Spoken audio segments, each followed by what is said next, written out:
Time for coming. When you could be out there getting some chip. Usually I've been speaking all week, and they give me half an hour, but because I want to get everything in, I've been talking for an hour and 10 minutes, and nobody's walked off, so it must have been interesting. But you will learn a lot this afternoon. Because I don't get paid, because I'm not well known, for me, well, they don't give me sod all. So for me to get petrol money, I flog my wares, I buy bulk for our trading sheds on the allotment site. Anything that new that comes out, I ring up and get the best seller, the best deal. I keep my prices on the Wilco, otherwise it's no good, but it's flogging nothing. But basically, fish hydrolysate. I've got a mate up in Sheffield, he works in a hydroponic shop. Fish mix is one of their imports from Holland. It is one of their best sellers. He got an allotment 2 years ago, meaning he is now looking at all the foods for hydroponics, what is good for him as an allotment tier. This is his best seller. He started using that, and it is the dogs, well, the fishes. But he then realised that nobody makes it in the UK, so he then looked into it and started making it himself. He got it to the sense he was getting it in 5-gallon containers or something. Went on one weekend, his missus says, "Don't forget you're married with a small child," basically, and everybody said him. So I threatened him, stop doing too much. So he then rung me up and says, "Mick, I'm stuck. I've made this fish, but I can't bottle and sell it. So there's only me that bottles it at the moment, and there's only me that sells it." You've got to use, it's 1 ml per litre of water. 1 ml is 1 drop. Because it's thick, it's going to last you moons. 1 fortnightly feed on everything, that's all you need. 1 ml per litre of water, but it's got to be rainwater. There's that much crap in tap water to look after our teeth. It will kill the good bacteria, so it's got to be rainwater. But it is excellent stuff. It's basically just a fish guts and whatever, but all the baddies have been taken out, and that is excellent. £2.50 a bottle, 1 ml per litre.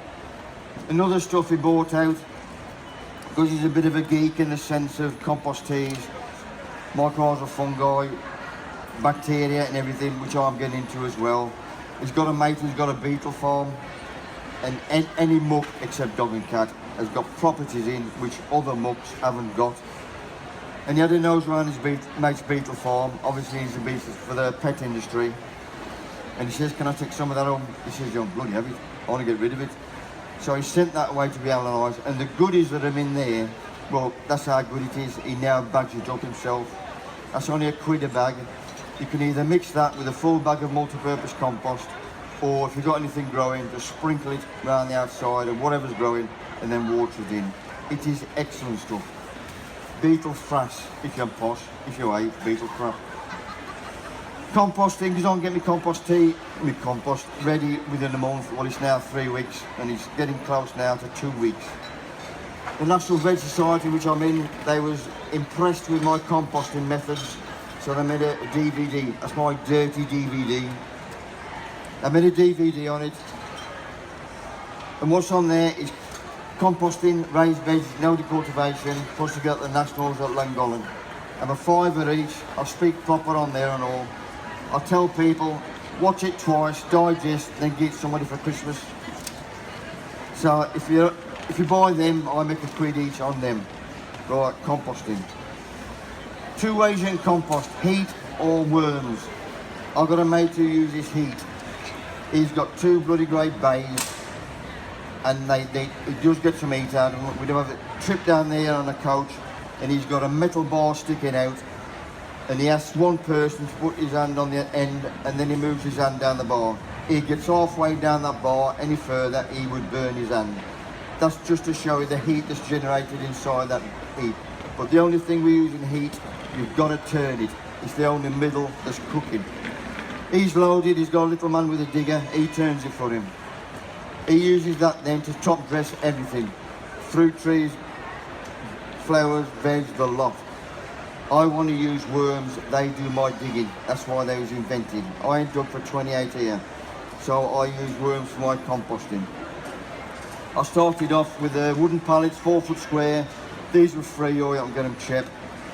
One for Osmuck, one for leaf mould, and one for garden compost. These was lined with plastic. This about leaving air slats in, what a load. Air will get in there, worms will take air in. I started off with them, then these bins came out about 12 years ago. 3 per household, fair the day one is, so I did as well. I've got 6 on the go. 2 for leaf mould, 4 for compost. This is how I can get my compost ready within 3 weeks. The hardest I work on the allotment is on a Monday morning, that's when I'm composting. I want to make as much compost as I can make because I'm also using it as a dry medium, 100%. So I need as much compost as I can get. Compost day for me is Monday morning, or it's just piddling down, then for me Tuesday morning. But during that week, in the kitchen, I'm saving all my kitchen scraps. Eggshells, potato peelings, everything. Your eggshells, that is your lime content to keep your pH neutral. If you don't put eggshells in, you might have to put lime in to keep it neutral or sweet. But the worms will tell you, if they congregate around the bin, around the lid, they're trying to get out. They will tell you there's something missing or there's something in there they don't like. I take all my stuff, plus also, I nearly forgot, the carbon, I'm also ripping that up. You need carbon, which is your brown compost. I'm also saving this during the week. If you're watching the box, if you can do 2 things at once, watch whatever you're watching and rip an egg box up. The smaller the particles, the quicker the breakdown. Basically, that's what I'm doing. The old man went in hospital, had his ticker done, went visiting. He says, good, empty that, he'd had a piddle. So I emptied it, alright, bloody throwing that away. So I stamped on it, squashed it and smuggled it out down my underpants. Paper mache in it. He's paid his bloody rate getting. When they discharged him, I said he ain't got a toilet downstairs and they give us 6 of them bowls. That was his therapeutic. He couldn't do nothing, he was just ripping up bloody wash it all week. Use it, get it in there. That's the hardest I work. Bucket, edge shears, chop everything up. Exactly the same again, the smaller the particles, the bigger breakdown of the ingredients. Also, at the top of my allotment, I've got different bags with different ingredients in. Once I've chopped everything up, I open all these other bags up, get another empty compost bag, one of these, open that up, and then a double handful of everything goes into that. The other ingredients are manure. You've got to have manure. Whatever manure you have, that's your worms. Round our way, it's usually stable manure. Probably down Wales, there's probably sheep shit in it. But anything. I've found a goat herd in our zone, I love her. Well, I love her goat shit, not her. And also, only 2 miles from me, which I found last month, was an alpaca and llama herder. I bloody love her and all. I'm trying her muck, well not hers, but the bloody llamas. But any muck you get, that's where you get your worms from. The more muck you can get in, the better. Spent mushroom compost, if I mention anything and you don't know where to get it, just put it on the internet and put your postcode in. It'll give you your nearest supplier. Obviously I buy bulk for our trading sheds, but all these are my ingredients. Spent hops and spent malts, exactly the same again, breweries. You're surprised at how many small independent breweries there are. They have to get rid of their spent hops and the malt. Spent hops, beautiful. They're more natural products. All my fruit trees are top dressed 12 months of the year with spent hops. Blueberries, the lot, they love it. Topsoil, people forget to put topsoil in the compost heap. 1 pinch, you got millions of good bacteria, fungi. The best topsoil is molehills. When I'm doing talks or all that, well, wherever I go, you've got to go early because of traffic. So I get there early. I'm out, especially now, we don't get dark till bloody 9:30. I'm outside nicking all the molehills. Use it. Because I do the kids' gardening school up our local primary school. I've been there for bloody moons. I used to have the kids down to our allotment site, which is just down the road. I'm all raised beds. Each class had a raised bed. They could grow whatever they wanted to eat. It's no good growing something if they don't bloody ate it. Then health and safety stopped them coming down, so I did a full allotment on the school grounds, and I've done a garden club ever since. Because they're all bloody hyper and I can't cope with them, I send them out collecting molehills. When they come back and I can cope with them then. Because you can't bury them anymore, kids can all sellotape them to a tree. But molehills, it works, excellent stuff. Seaweed, if you can get seaweed, I used to bring it back and swill it off, swill the salts off, but I've since found out the salts that's on seaweed are good salts for the gardener. just get it, dry it, straight out, and within 2 hours it's dry. Turn it, it goes crisp as hell. I then put it in the bucket, chop it up. It's still too big, so I shred it twice. If you live in the Midlands, it's too much bloody hassle. Cheat and go to Holland and Barrett, sea kelp, crush a tablet up. You got all this exactly the same out of that. Dried chops, pet droppings. If you got any pet droppings, guinea pigs, hamsters or whatever, grandkids. I ain't got none yet. I'll let them all get bloody married. Luckily we got a pet hotel in our side, which means anybody going on holiday put the pets in. I do all mid wine, so I go and bribe the wenches there, and they save me all their pet droppings, and I give them a couple of bottles of wine. That goes in as well. Leaf mould, I've got 2 bins for leaf mould, 4 for compost. Thing is with leaf mould, you've got to wet every leaf that goes in, otherwise it'll stay bloody crisp forever. This crap, I tell you next door, make a chicken white pen, throw it, what a load of it'll be like that in bloody 3 years time. If you wet every leaf that goes in the bin, then they will break down. It's more bacteria and fungi than worms, but you still get the worms in there. And my leaf mould is ready within 2 months now. But I also put carpet on the top as well. Because as it breaks down and drops, my bays outside when I used to have my pallets, I put carpet on the top of that. As it breaks down, it drops down. And I've always got that cold void from the lid to the surface, and there was never any activity. Now I've got carpet on there, I lift that carpet, throbbing. Look after them. Use peat, that's out my grow bags I've used for the year before. Also, these are seasonal, grass cuttings, nettles, comfrey. These are chopped in my bucket as well. Don't forget you're mixing everything, same as chicken manure, pigeon manure. Because it's strong, it isn't strong because you're mixing it with everything else.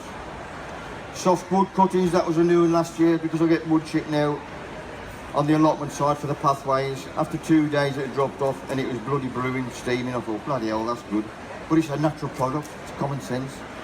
So that is now a new ingredient for my composting. Any big lumps, I'll throw them out. But that's another new one. Spent coffee grounds, because the missus still works, I do the cooking, shopping, ironing, and I don't give a monkeys. As soon as that's out of the way, I'm down the allotment or whatever.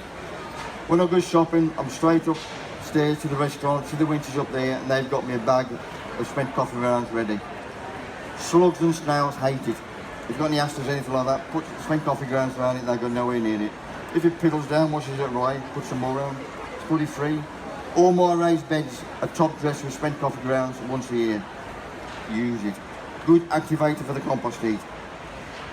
Out to date beer, Coke, anything like that. If you got a off licence and you know the gaffer, like I do, ask him when he does his stock check. If it's the first Monday of the month, say, alright, then first Tuesday of the month, I'll come and throw it away for you. It's very kind of you, is it? No problem. Get it on the compost heap. It is excellent stuff. We had an alcoholic on site. I'd a bit of a monkey, what he is, as long as he looks after his plot, which he did. But if you're an alcoholic, you can hear a ring pull from 8 miles away. And I used to open a can of Guinness, he used to turn around, I used to be pouring on my compost heap, he used to make him dribble. That's a bit cruel, but out today beer. Urine, another good one. If I want to piddle, I'll piddle on the compost heap. If I call reach, the rhubarb gets it. Empty bag. Right, I've just chopped everything up, kitchen and garden waste. I've just opened all the other bags, which I've just read out.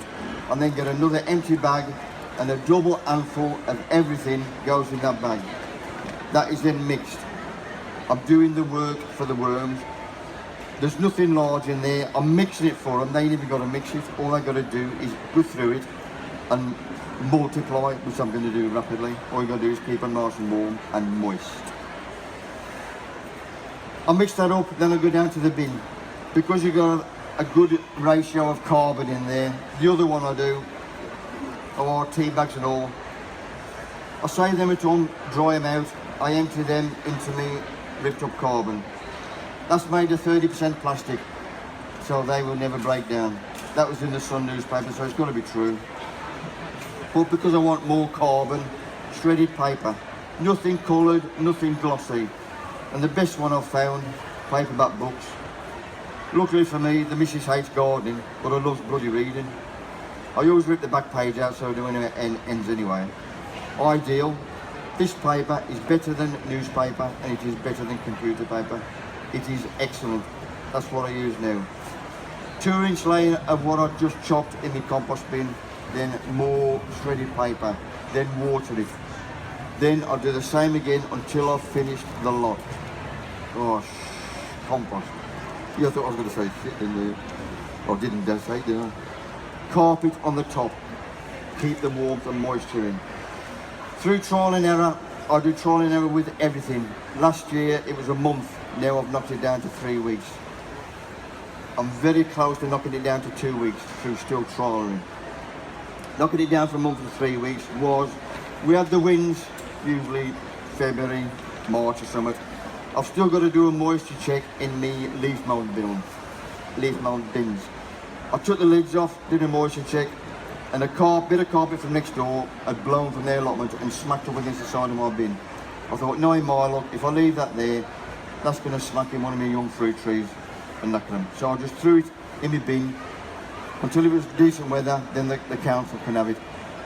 But because that carpet was wet, when I lifted it, I've got my own carpet in anyway, and that other bit of carpet, ideal breeding ground for worms, because those both moist, warmth in there, I've got extra worms, meaning if I've got 2 lots of worms, it's going to break down quicker. Every bin now, whether it's leaf mould, osmuck or compost, has got 3 layers of carpeting. The thing is, you've got to keep those carpets moist to keep the worms happy. Ideal breeding ground now, extra worms, use it. Because I want compost 12 months of the year, I want the worms to work 12 months of the year. In the winter, it takes a month. I don't want them to freeze, so I put carpet around the bins. If I get a -2 or something, then I'll put carpet on top as well. If they stay nice and happy, they will stay there and work away. In the summer, I don't want them to bloody cook and clear off, I want them to stay there. So I used to wallop it in white emulsion, that repels the heat and the light back away. Them don't cook, they stay not nice and cool, but good enough for the worms to stay there and carry on working. Luckily now I've got a roll of white plastic, fell off the front of a wagon, so it saves me walloping it in white emulsion. Right, doing a moisture check, I took the lid off, had a nose, lifted the carpet, and there was no worm, or the worms were in the lid. I thought, bloody Nora, what's happening? I'm trying to get out. There's something in there they don't like. So I had to put my brain into gear, and I knew the pH was okay, because I was putting my eggshells in. I had a pH test anyway, and I knew that was okay. Then, because I weren't getting enough kitchen waste myself, when I got my old dear in my aunt in a rest home, I bribed the wenches there with a couple of bottles of homemade wine, and the kitchen staff saved me all their scraps, meaning on a Monday, I'd got bloody loads. And it ended up, it's because I was putting that lot in. And this is what the old folks, the staff was giving the old folks for the vitamins. Oranges, onions and lemons. If I bite into one of them, I'm going to pull a face. What's the worm going to do? Exactly the same. Since I've kept them out, I've had no problem whatsoever. They will break down, but it will not be the worms. It'll be a bit bacteria and fungi. It'll take bloody moons. Anyway, I got that sorted out. Doing a moisture check again. Lift the carpet, got 1 worm. Empty the bin. That bloody all gone. Jesus H Christ. Bloody mould. Because I'm full of worms. What eats worms? Bloody moles. He'd come in at the bloody lot. So I had to put my brain into gear again. Chicken wire on the bottom. Stops him getting in. But then I thought, because he runs underneath, all he's got to do is lie on his back with his mouth open. The worms drop through. He's in bloody heaven again, isn't he? So I thought, right, you bugger.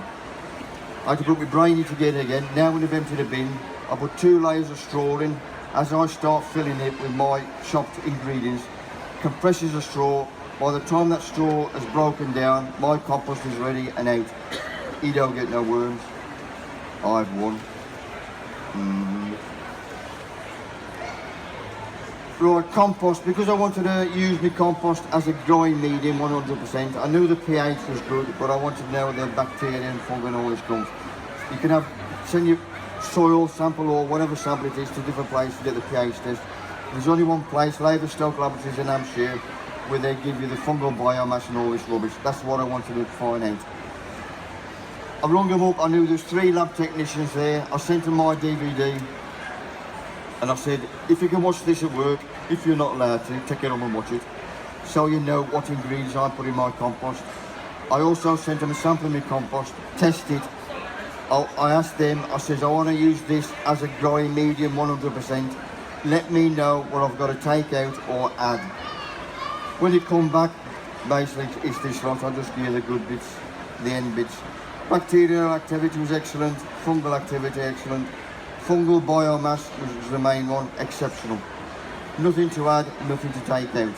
But I had got thick white roots anyway, so I knew it was good, but I had to have it in writing, which I had. If I can make good compost, peat-free, the council can do it. The council, the compost our council do it is crap.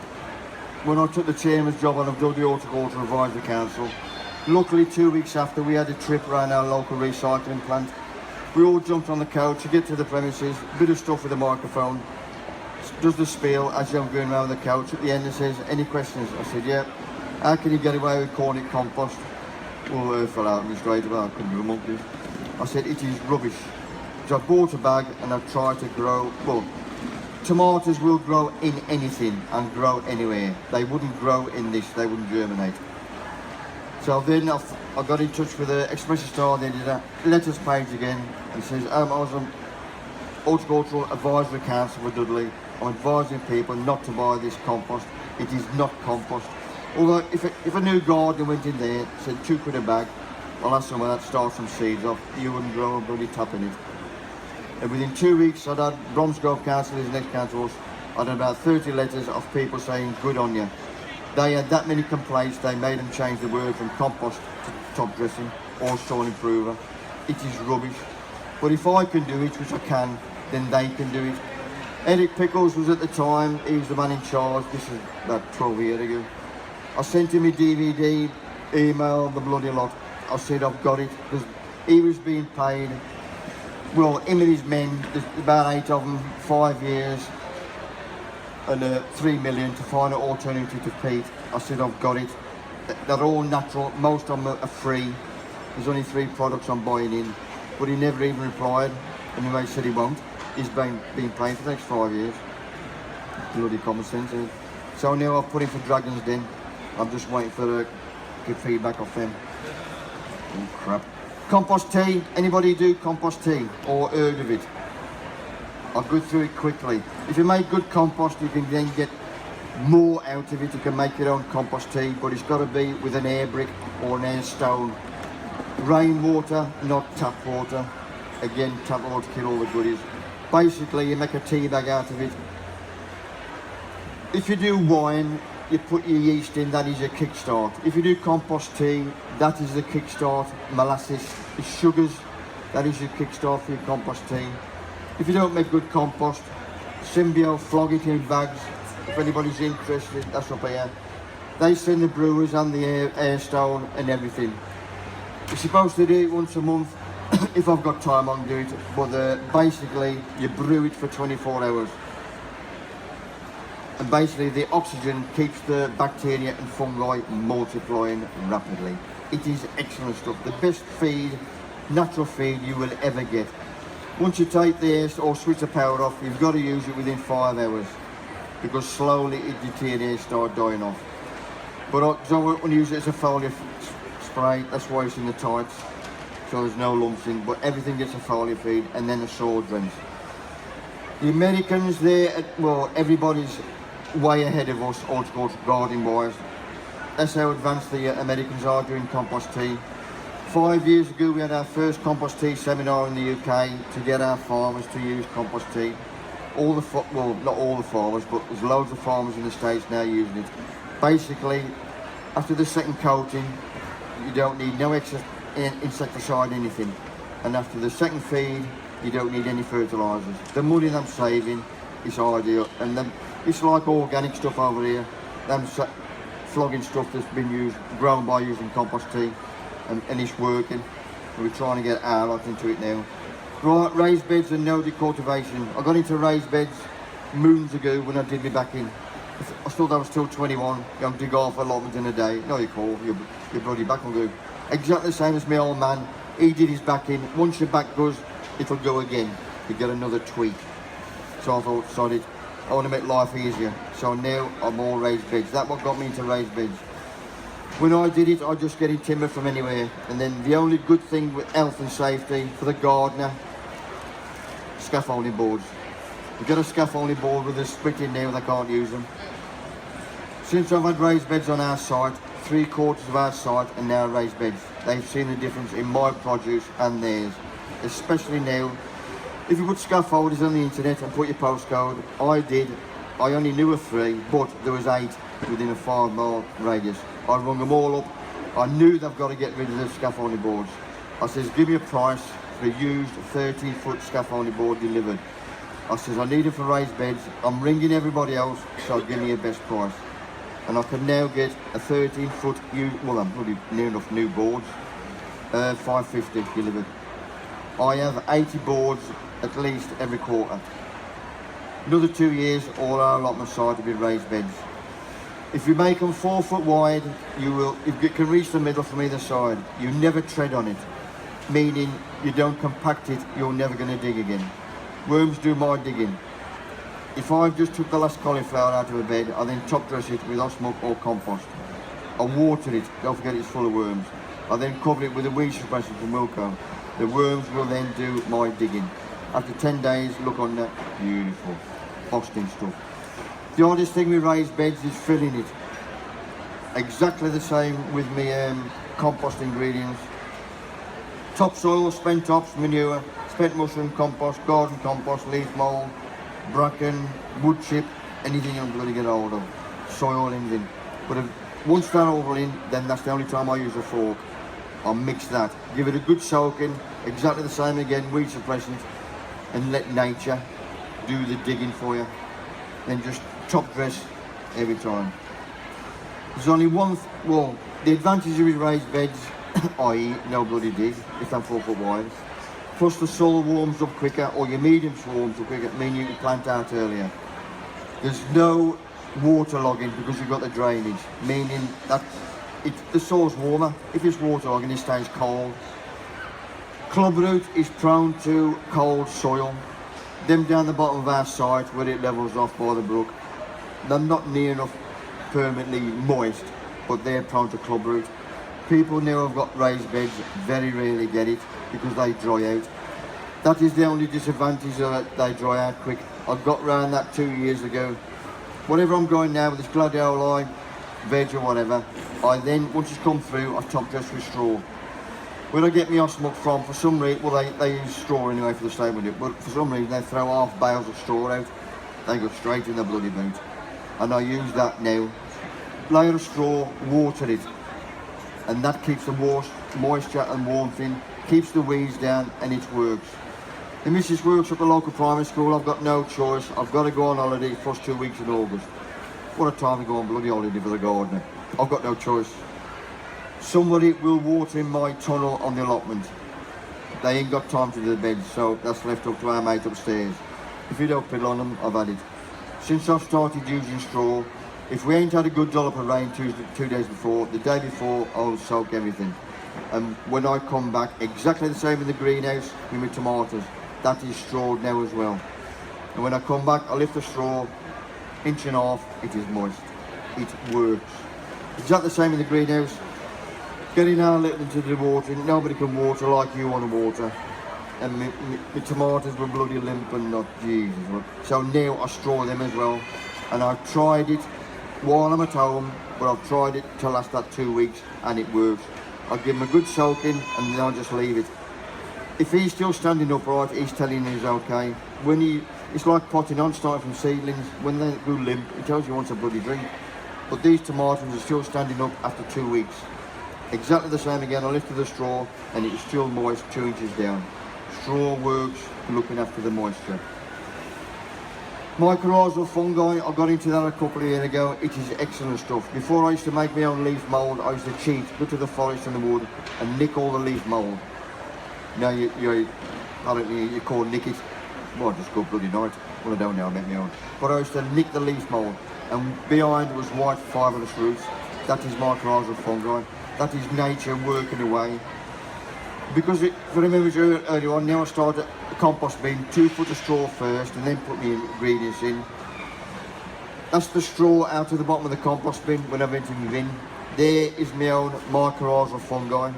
Because that's had no disturbance, it is moist, no disturbance whatsoever. I've got my own mycorrhizal fungi, so I'm now working with that. I've got my own. It is goody, good stuff. Any questions on anything I mentioned before I go through this one? Everybody all right? Have you all bloody understood me? Been back, yes. Of course, I try to do compost, and when I see Monty John bringing on his garden, mine's all quite sludgy. I've got plenty of worms in there, and I save the worms and I stick them in there. Have you got loads of carbon in? Well, I've started to put in shredded paper. Yeah. But you mustn't put in onions, is it? Onions, lemons, oranges. I'm too acidic. Keep them out. Because I've been putting onions in. Nah. Give the council. Stop the wax. Oh, now let the bloody council have it. Pay your rates, do you? Shut them. Sorry? No. Clear it out. Weeds as well, I don't put weeds in. I've got enough other things. I mean, the grass borders on our allotment, there's one side especially, you get spores of rust. Now, I don't want rust on my leeks and onions, and that's on grass. So any spores of anything that's ferreting about, they'll be on weeds. And if you go see it, no, I don't put no weeds at all, no, clear them off. Right, flowers on spuds. As soon as I see a flower, I'll pinch them out. Once you get a flower on, he will slow down. If you pinch him out, he thinks, bloody hell, I've got to start up again. Meaning you'll get bigger and more longer to season the spuds. Because I've got no compaction in my raised beds, if I want to spud out, the worst thing you can do is a normal bed on the allotment or garden, get a fork underneath, you're going to go through your best bloody tater, aren't you? With me, I just scrape away, don't forget there's no compaction, nothing, I just scrape away, take the large spuds out what I want for dinner. He has got to carry, he's got to survive, he's got to throw young, just bloody earth him up, wake him. I have cut down from say 2 raised beds to a 3rd because I just need 6 plants and they will last me all through the season. Exactly the same with the kids at the school, they use florist buckets, multi-purpose compost, put 1 tater in there. Every week we upend it because the root structure will hold it all together. Just take the spuds out, which they can have a tea, put it back in again. That lasts, as long as I keep bloody weight in it. But they've learnt now, because they've got their name in the tally, if it dies, it's their fault. Now they've learned by the 2nd year to bloody water it, look after it. But it works with everything. Whatever you're growing, fruit or whatever, rhubarb, whatever it is, pick it. The more you pick, the more you will get, even if you've got to give it away. Rhubarb, I'm the first one to be picking rhubarb, because at the end of the season, I top dress it with osmuc. If it starts coming through, which I'm the first one, if there's a frost forecast, I put more on top, so I don't want them to burn off. Exactly the same as your taters. When you get a frost, it burns the tops of the taters. All it does is knock them back a week or so. But I'm the first one getting rhubarb. I've also heard of the big boys, it's supposed to give you rhubarb a break through halfway through the, what a load. If it's there, bloody pick it. Somebody asked yesterday, I've just planted some, and it says you don't pick the rhubarb the first year. I said, if there's enough there for a meal, bloody pick it. Once you've picked it, he's got to throw young again. If you don't pick it, he'll think, oh, they're on it, I'll go to seed. And that's what happens. I've never had rhubarb go to seed. The first dollop of rhubarb I get, that's the best rhubarb to make in wine. It is superb. But the more you pick, the more you're going to get. It's exactly the same with everything. Straws and mulch, I've done that. Right, pricking out tomatoes, cucumbers, peppers when you're potting on. If I'm going for a drinking cup, which I'll start everything off, then I'm potting on, I will pot on up to that first leaf, meaning I'm burying the stem about ½ inch or something. That stem you've buried, you will have extra roots coming out of it. Extra roots giving you a stronger and healthier plant. Exactly the same as the sweet corn, when you've grown that and you plant that out, plant it out so the knuckle is 3 inches above the soil. That knuckle is where the last leaf has died off. After a week or so, when he gets established, you'll have white, small, thick roots coming out of the knuckle. They'll only come out about ½ inch and then they'll die off. I never bloody knew till about 2 years ago, because you never look for it. But you will have roots coming out. If you're planted 3 inches above that soil level, when you see them, earth up, then they've got something to go into. Extra set of roots, stronger and healthier plant, more food. Good job you come here, Ulrich. You'll learn some crap here. Even bread kept in the kitchen scraps. If you don't like your crust, throw your crust in as well. When that starts going mouldy, that is a good mould for the gardener. Get that in and all. Carrots in tubs with a school. The florist buckets, I must have had 200 from our local florist. They either return them or bin them. Multi-purpose compost, so thinly. If you want 5 out for dinner, just water the day before and pull them out finger and thumb. You don't, no disturbance, nothing else, nothing. Because I'm in multi-purpose compost, not in soils, there's no markings on them, off the ashes out the soils or nothing. The skins are that thin, no need to, all you got to do is top and tail them, steam them, beautiful. That's the best way to grow carrots, or the easiest way to grow carrots, which I tell her a lot. Because I'm into blight watch. If you're on the internet, just put blight watch in. They've been doing this for years for farmers. If there's blight, because you have to give me a postcode, like my postcode is B63. If they find out, a farmer rings them up and says, I've got bloody blight, they think, well, we'll let all the other farmers know. And what they do is they send out a blight alert to all the farmers, and then somebody says, well, why do you do it for the gardeners and all? And they thought, oh, go on then. Luckily, I could have done this bloody years ago. So now, I mean, you just put blight watching, and all that's for you is your name, phone number, and your postcode. And now you get an email, but they're saying, well, I don't go on the bloody email for 4 days. So if you give me your phone number as well, they give you the text blight watch in your area. Then go down Wilko, buy some Dithane, then you're ready for it. Don't forget your blight on your taters and all. I leave my greenhouse door open, so I spray them as well. Oh crap. Yeah, throw me off here. Right, greenhouse shading. Don't get buying cool glass from Wilko. I shaded my greenhouse about 2 weeks ago. Remember we had the summer? We had 3 days, it's bloody beautiful. Make your own, get a mug, self-raising flour, put some weight in, make a paste. Just paint that on. That'll shade the greenhouse. It works. It comes off easy as well with a scourer, a bit of weight. National Veg Society, because I'm in that. If you're on the internet, just put National Veg Society and the front page will come up. You ain't got to be a member of Sodall. And you see Mick's Corner, that's me. I put a weekly blog on every week. Whatever I do with this gladioli, fruit, veg, whatever, I put a weekly blog on. Luckily for a few lot, they've left for the last 2.5 years on. So if there's a load of crap on the box, just learn something off there. They are subtitled with whatever's on. Sweet potatoes, you can grow them in the UK. I've grown them the last 3 years.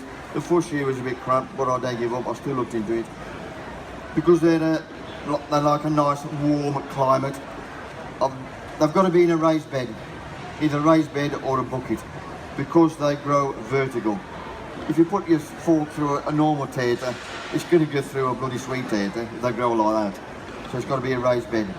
But what I do now, I put my muck on, my compost, and I give it a good soaking. I then cover it with black plastic. That keeps the warmth and the moisture in. Before I put my plastic on, I make an indent where my sweet taters are going to go. When I'm ready to go out, I put a cross, put it back, put my sweet taters in. They're the same family as convolvulus, meaning that the leaves are the same and the flowers. Looking after them now, exactly the same as normal spuds. As they're going away, I mean, the eggs will go away, the flowers will come or whatever. Just split the corner. As soon as the sweet tater is the size to eat, take him off, put him back down again.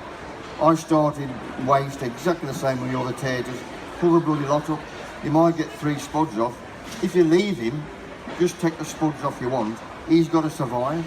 Let him bloody grow. He'll grow all season. As long as you keep him watered, he's already warm and mossed. Look after him. Have you got a son off in a bit? He's alright. Anybody got to get the last bus on? Sorry, we'll carry on with it. Banana skins, before you put them in your kitchen waste, steep them, in rainwater, not tap water. You can use tap water, but if you get rainwater, that will not kill the goodies what you're using it for.